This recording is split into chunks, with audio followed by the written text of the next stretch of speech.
कहाँ से पकड़े हैं आज? आपके इलाके से ही पकड़े गए कुछ तो। हाँ जी, क्या हाँ कहेंगे? भाई, सरकार अपनी कार्रवाई कर रही है, जो भी दोषी पाए जाएगा उसके खिलाफ कार्रवाई होगी। अभी तो पकड़े गए, ये बहुत बड़ा नेटवर्क हो सकता है कि इसमें कितने आदमी शामिल हो, तो जो जो खिलाफ होगा उसके खिलाफ सरकार कार्रवाई कर रही है। पॉलिसी को लेकर हरियाणा गवर्नमेंट बहुत तेजी से काम कर रही है। दूसरा एक मध्य प्रदेश में भी मंत्री ने बयान दिया था पुलिस को किस तरीके से वहाँ भी वो उनकी सोच है भाई, जो दे दिया कार्रवाई कर रही है। गवर्नमेंट ने अभी वहाँ भी एक्शन नहीं लिया है रेस्क्यू का।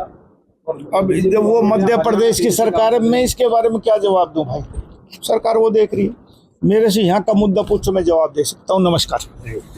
कि यहाँ थोड़ी ज्यादा कि हरियाणा में शिक्षकों की भर्ती उतनी नहीं हो पाई, और गुड़गांव में, रेवाड़ी, यहाँ मेवात में भी कम है, लेकिन हमने पुरजोर कोशिश करी है। HPSC SS बोर्ड से कोशिश कर रहे हैं कि जल्दी से जल्दी अपॉइंटमेंट हो, लोगों को काम मिले, और स्कूल में और डॉक्टरों की दोनों जगह कमी है। मुझे उम्मीद है बहुत जल्दी इसकी भरपाई हम करेंगे। मंत्री जी इससे रिलेटेड है कि ये पिछड़ा जिला है, राइट? सरकार की ये कोशिश है कि हिंदुस्तान में 100 जिलों में हरियाणा का एक जिला मेवात जिसको पिछड़ा घोषित किया है। भारतीय जनता पार्टी नायब सरकार की ये कोशिश है कि इस 5 वर्षों में उन 100 जिलों में से मेवात हट जाए, इतनी कोशिश रहेगी हमारी। डीसी साहब का प्रस्ताव बड़ा अच्छा है जी, शिक्षा को लेकर के, जी। इसको आप मंजूरी दिलवा देंगे? मेरी सिफारिश भी है। हम तो हर आदमी से चाहते हैं, DC साहब और आम आदमियों की जो अच्छी एक कोशिश करेगा उसका हम प्रोत्साहन भी करेंगे, उसको मानने की कोशिश सरकार करेगी। कहीं अटक गया जो प्रस्ताव?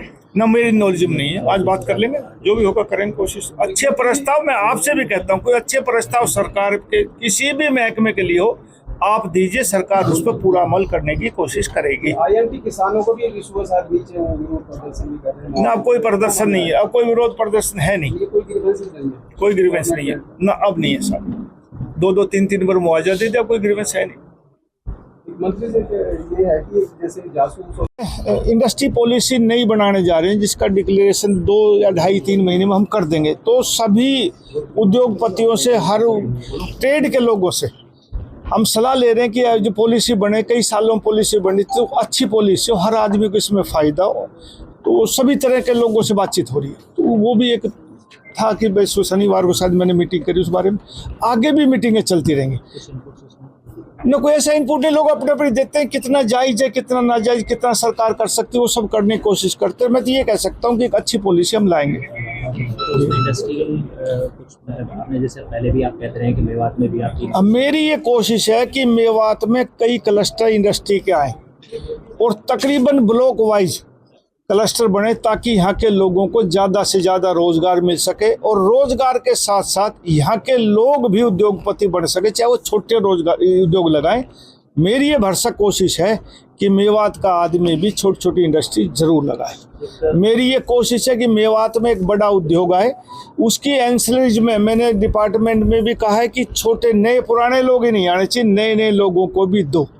मेरी कोशिश है कि SC, BC, ST इनको भी उसमें शामिल करके इनको भी प्रोत्साहन दिया जाए।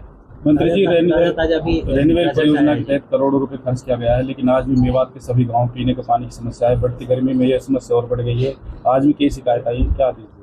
ये कोशिश है कि गर्मियों में पानी की कमी ना हो, लेकिन ये ठीक बात है कि मेवात का पानी खारा है, धरती के अंदर पानी ना, रेन्यूएबल प्रोजेक्ट से पानी आता है, तो कहीं कहीं दिक्कत हो जाती है। लेकिन प्रशासन मुस्तैदी से इस पर काम करता है और कोशिश करते हैं कि दिक्कत ना हो।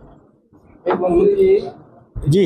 और कितने पेंडिंग रखे गए, क्या कहेंगे? तकरीबन 16 परिवार थे, कुछ पुराने कुछ नए, और तकरीबन का शिकायतों का निवारण हो गया। 2-3 हैं जिनमें कमेटी बनाई है, 2-3 पेंडिंग रखे गए। तो मेरे मानना, वैसे भी हमने बाद में तकरीबन 100 आदमियों के आसपास बाद में शिकायत सुनी उनकी, उनका भी निवारण करने की कोशिश करी। कुछ में ड्यूटी लगाई, कुछ का मौके पर निपटारा किया। मंत्री जी, ऑपरेशन सिंदूर के बारे में क्या कहेंगे? ये तो सारे देश ने देखा है, और कुछ आतंकवादियों ने जो हमला किया उसका भारत की सेना ने अच्छा जवाब दिया, और माननीय प्रधानमंत्री जी ने इस ऑपरेशन पर कहा है कि ये ऑपरेशन बंद नहीं हुआ है। यदि कोई आतंकी हमला फिर हुआ तो ये युद्ध चालू रहेगा। भारत मुंह तोड़ जवाब देने में सक्षम है और भारत ने आज दुनिया में अपनी शक्ति दिखाई है कि भारत में यदि कोई भी आतंकवाद फैलेगा या कोई भी गड़बड़ होगी तो उसका मुंह तोड़ जवाब दिया जाएगा और भारतीय सेना ने वो अपना दमखम दिखाया। समाधान शिविर चलते हैं आजकल, मुख्यमंत्री जी के आदेश पर समाधान शिविर पूरे हरियाणा में चल रहे हैं जी, यहाँ मेवात में भी चल रहे हैं, हर जगह ब्लॉक लेवल पे भी चल रहे हैं। लेकिन जो आपके सामने जो शिकायतें रखी गई हैं वो सारी कोई बिजली से रिलेटेड है, कोई पानी से रिलेटेड है, कोई सड़क से रिलेटेड है। पॉलिसी मैटर डिस्कशन इस मीटिंग में नहीं किया गया। हाँ, मैं मान रहा हूँ कि आगे से कोशिश करेंगे और मैंने जिला प्रशासन को, डीसी साहब को भी कहा है कि कोशिश हो कि छोटे छोटे मुद्दे ना आए। उसी समाधान शिविर लगता तो ये मैटर वहीं तक हल होने चाहिए। आगे से कोशिश करेंगे कि ये मैटर ग्रीवेंस कमेटी में ना आए। एक मुद्दा गुड़गांव मानेसर से रिलेटेड 80 करोड़ के टॉयलेट्स यूजलेस पड़े हुए हैं, कई बार नहीं 80 करोड़ के नहीं, वो गलती मैंने लिस्ट मंगाई सारी, वो टोटल 50 करोड़ रुपए के बने। 25 करोड़ रुपए के मानेसर में और 25 करोड़ के आसपास गुड़गांव बने। ये ठीक है कि उनमें कोई बाथरूम नहीं जा सकता और उसकी मैं अब इंक्वायरी विजिलेंस से करवाऊंगा और अभी कल ही रिपोर्ट आई है मेरे पास और ये ठीक है, उसमें गड़बड़ हुई है और कोशिश करूंगा इसकी विजिलेंस इंक्वायरी हो। लेवल की बनाने वाले की हुई कि जिसने वो बनाए नहीं, जिसने टेंडर दिया और वो पास करा, उनकी पेमेंट होगी, पेमेंट भी हो गई है, तो बहुत गलत काम हुआ मैं मानता हूँ। तो रीमैनेज किस तरह से अब विजिलेंस इंक्वायरी आएगी, जिसका कसूर था, किस सेक्शन ने, किस जो ने पेमेंट करी, एमबी भरी, वो सारा सामने आ जाएगा तो इंक्वायरी होगी, सबका स्पष्ट।